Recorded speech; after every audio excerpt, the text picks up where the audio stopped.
600 odcinek.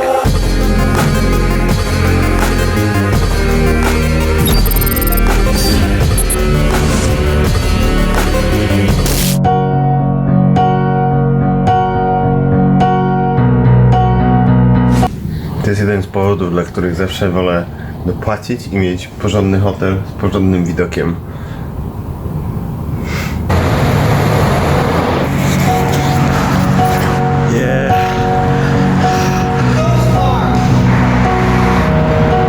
Muszę się tai chi chyba nauczyć. Zawsze zazdroszczę Chińczykom, którzy robią tai chi na wschód słońca. Mateusz kazał mi tyłem biegać. Dziwne to jest strasznie, ale ciekawe jaki podobny jest ten ruch, jak się biega do tyłu.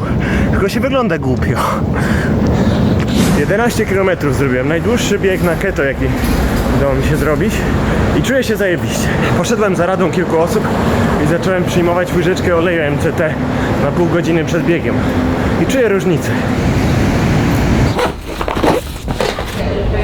Wow, ale nieźle, nie? Zobaczyć zaćmienie księżyca. Zaćmienia księżyca nie było widać ze Stanów Zjednoczonych. Ja to zawsze mam pecha z ciałami astralnymi.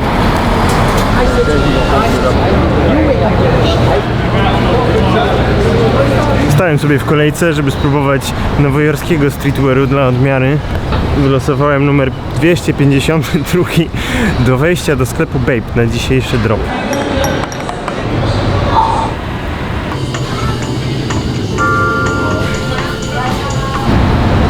Moje obostrzenia dietetyczne nie do końca są kompatybilne z restauracjami tutaj, przynajmniej z większością. Na szczęście tutaj dużo mają takich delikatesów, gdzie możesz sobie sam skomponować taki bowl z dobrocią, więc wtedy możesz sobie zrobić keto michę. Próbowałem jeszcze postać w tej kolejce, ale nie, no to jest kompletnie bez sensu. Wolno to się rusza. Jeśli chodzi o takie klimaty, to ja naprawdę pozwolę sobie na bycie japońskim snobem. Oni kolejki są po prostu tak dobrze zorganizowane. Wszystko idzie sprawnie, szybko, nikt się nie pcha, wszyscy są kulturalni, cicho stoją. To są te wszystkie negatywne stereotypy, które ludzie wiążą z tą branżą. W sensie, no średnia wieku 15 lat, połowa, nie wiem, dzieciaki w butach, jakiś off-white Nike za $700. Kto kupuje w ogóle 15-latkowi takie buty? Jakby w pale mi się to nie mieści. Kolejka do Bape'a czy Suprema wygląda jak zlot fanów Jake'a Paula. Stoimy w deszczu cały ten czas, ponieważ tajfun się zbliża, więc więcej nie.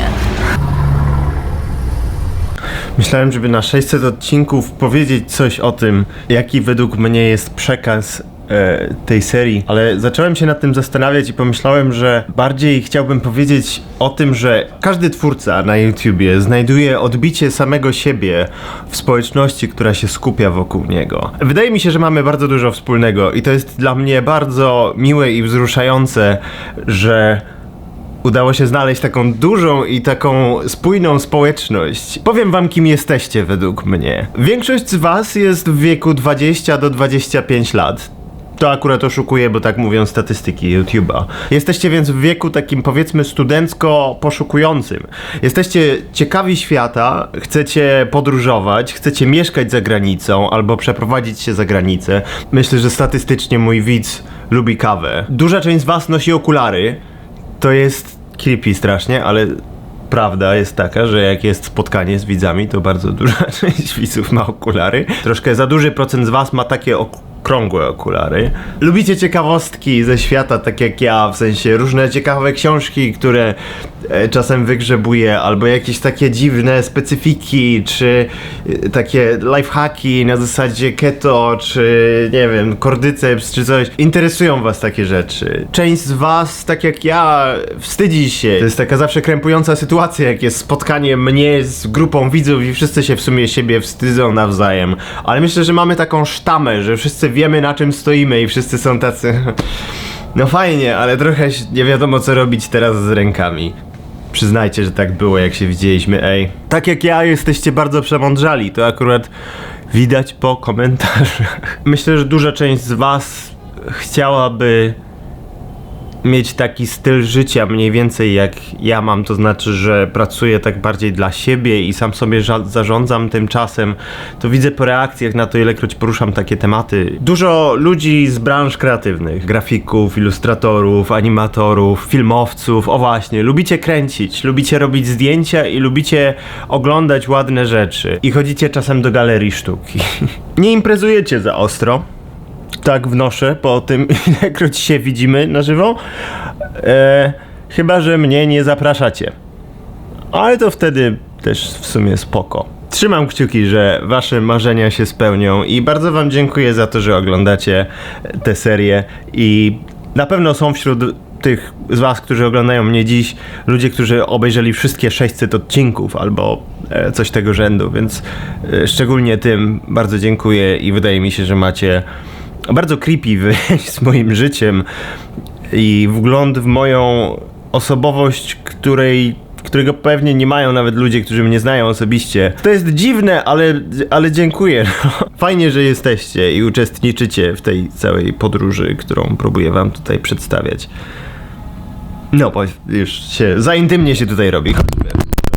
Ja zawsze, jak jest takie spotkanie ze społecznością, szczególnie takie niewielkie, jak czasem poza Polską się zdarza, to lubię pytać ludzi o to, czym się zajmują. Zawsze jestem zadziwiony, że tu mamy jakichś artystów, tu mamy kogoś, kto studiuje coś ciekawego, jakichś doktorów w ogóle. Bardzo fajna jest ta nasza społeczność i strasznie jestem dumny z tego, że to tak wyrosło wokół tego kanału. A przy okazji bawi was Zapytaj Beczkę, więc macie mocno specyficzne poczucie humoru. Wstydźcie się. No idę oddać ten mój piękny garnitur, przykro tak trochę. Mam taki plan, że następnym razem jak będę w Hongkongu, to kupię sobie garnitur, bo tam pokażę wam kiedyś.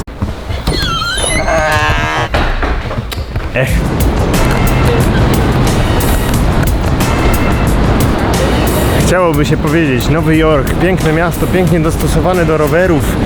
Czasem nie wiem w ogóle, ale nie zmienia to faktu, że fajnie jest rowerem po Nowym Jorku się poruszać, tylko trzeba cierpliwie się pchać.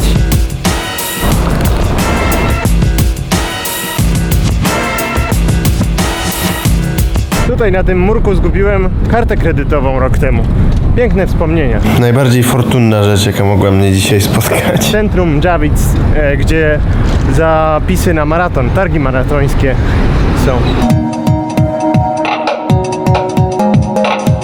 Myślę, że to właśnie tutaj, w tej okolicy, miałem taki pierwszy moment głębokiej zajawki na Nowy Jork.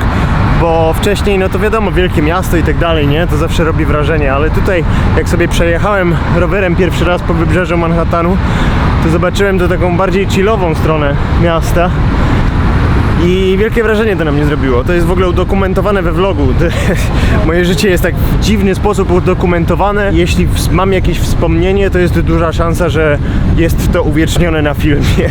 To jest taki jeden z efektów vlogowania codziennie od kilku lat, o którym pewnie wy nie myślicie. Jak już będę stary, to będę mógł po prostu robić zamiast odcinków wspominkowych, to takie miksy na zasadzie przełomowe momenty Krzysia w Nowym Jorku i wystarczy powiedzieć Konrad, zmontuj.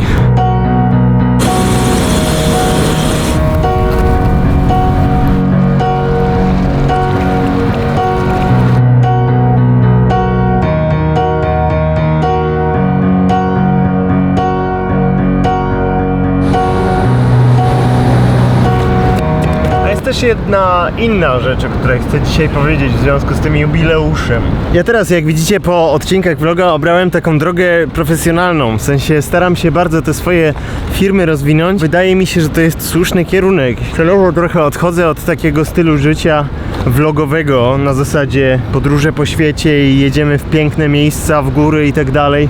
I przykro mi, że z tego rezygnuję, bo to jest, ja bym bardzo chciał to robić, ale nie da się robić jednego i drugiego jednocześnie. Jeśli chcę rozwijać jakieś swoje biznesy i tworzyć miejsca pracy, no to muszę być dostępny, muszę być w miastach. Mam nadzieję, że znajdę jakiś balans między jednym a drugim i mam nadzieję, że już niedługo uda się zrobić coś w innym klimacie niż bycie w mieście i pokazywanie zaplecza spotkań biznesowych. Pojechać w jakieś cudowne miejsce, RPA albo tą Australię w końcu. Nie ukrywam, no wolałbym być gdzieś w górach i kręcić piękny wschód słońca, ale po prostu no czuję ten zew odpowiedzialności, że jest mi dana jakaś tam szansa rozwoju takich rzeczy, co jest rzadkie i niewielu ludzi ma taką szansę, więc chcę to wykorzystać. Dla mnie ważne jest, żeby vlog był o czymś i pokazywał życie i zabrał was na jakąś tam przejażdżkę, a nie był tylko zbiorem rzeczy, które po prostu jadę gdzieś nakręcić coś ładnego, a potem mówię, że nagrałem coś ładnego. Jak oglądam vlogi, szczególnie podróżnicze, to często widzę taką sytuację, że ludzie idą gdzieś na jakąś piękną górę po to, żeby nagrać siebie, jak patrzą w dal albo się przechadzają po jej szczycie. To mi się wydaje bardzo płytkie. Ja specjalnie staram się nie kręcić dużo takich momentów, które dla mnie są głębokie, ponieważ wydaje mi się, że wtedy bym je zniszczył.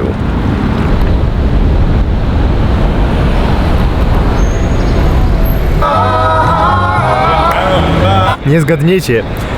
Zaszedłem pod Babe zobaczyć, czy dobrze zrobiłem, rezygnując ze stania w kolejce. Koleś, koło którego stałem w kolejce, właśnie wyszedł ze sklepu, czyli stał tutaj jakieś 8 godzin i kupił tylko t-shirt, ponieważ wszystko inne już się skończyło. Nie wiem, bez sensu, to jest jakby wolny rynek, parodia wolnego rynku to jest. Jedno, co mi szkoda, to że umówiliśmy się z Kasią, że kupimy sobie taki sam dres, żeby być jeszcze bardziej creepy niż zawsze jesteśmy. No i tylko Kasia kupiła. Nie chcę przyznać się, ile czasu mi to wzięło. No więcej niż chciałabym się przyznać. Kupione, teraz trzeba je spróbować.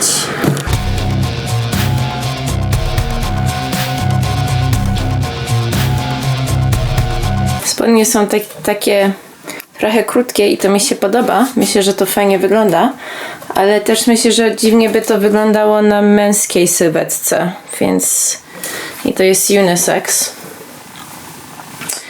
Ale takie to jest. Najgorszy pokaz ciuchów ever, bo nie mam za dużo miejsca tutaj w sypialni, żeby się tak poruszać swobodnie. Fajna sprawa z byciem w hotelu, czy w ogóle byciem w Stanach jest taki, że zamawiać rzeczy z Amazona w porównaniu do japońskiego. To jest taki sklep, na którym no absolutnie wszystkie produkty świata można znaleźć. Tani kurczak. W Japonii zwykły kurczak pieczony kosztuje 80 zł. Więc fajnie jest zjeść kurczaka tanio. Boziu, jest dopiero 17. A ja już tyle zrobiłem i tyle nagrałem dzisiaj. Wow, w ogóle nigdy nie widziałem chyba tak intensywnej tęczy, więc na pewno czai się tam garniec złota na końcu. Nie by się zgadzało, to jest jakiś wschodni Manhattan.